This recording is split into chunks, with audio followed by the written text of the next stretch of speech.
आदाब, मैं मुशाहिद हुसैन। दोस्तों, बीजेपी और संघ परिवार अपने हिंदुत्व नजरियात आइडियोलॉजी को लोगों तक फैलाने के लिए इंडियन एजुकेशन सिस्टम में बड़े पैमाने पर अब तब्दीली करते आ रही है। चाहे वो एनईपी नेशनल एजुकेशन पॉलिसी हो या फिर टेक्स्ट बुक में भगवत गीता को शामिल करने की बात हो। और हाल ही में कर्नाटक एजुकेशन बोर्ड ने बड़े पैमाने पर तब्दीलियां की है, जहां कई एक कन्नड़ पोएट्स के नज़मों चैप्टर्स को हटाया गया है।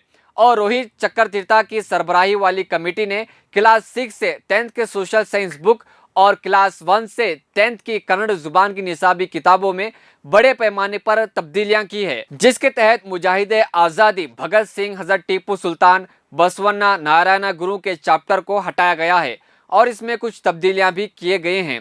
और कन्नड़ के मशहूर शायर कोयम्पू को भी तोड़ मरोड़ कर पेश किया गया है।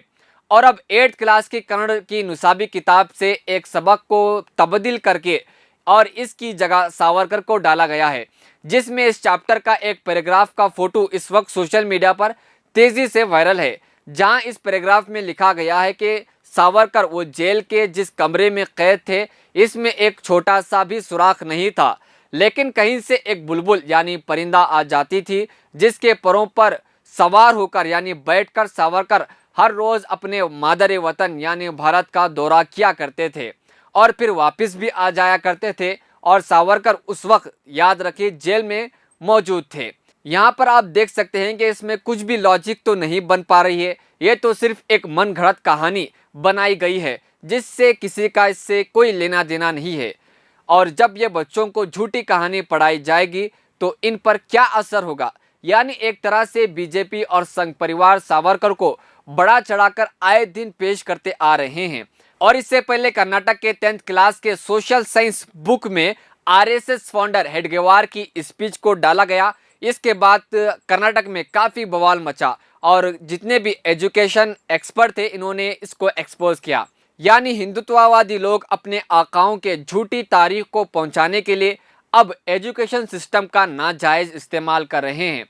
और नाज़रीन, बीजेपी और संघ परिवार की तमाम तंजीमें इस वक्त सावरकर का प्रचार जोरों शोरों से करते आ रही है, इसलिए क्योंकि सावरकर ने मुल्क को हिंदू राष्ट्र बनाने का एक मंसूबा दिया था। इसने हिंदू महासभा और आरएसएस जैसी हिंदुत्व संगठन को मजबूत करने में अपना अहम रोल अदा किया था, लेकिन हिंदुत्व तंजीमें सावरकर की सच्चाई को लोगों के सामने नहीं रखती। आपको बताता चलूं, ये वही सावरकर है जिसने जेल से ईस्ट इंडिया कंपनी को माफीनामे लिखे।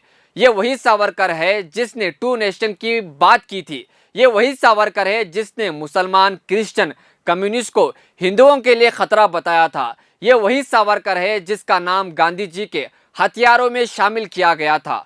लेकिन ये बातें हिंदुत्व तंजीमें आपको कभी नहीं बताएगी।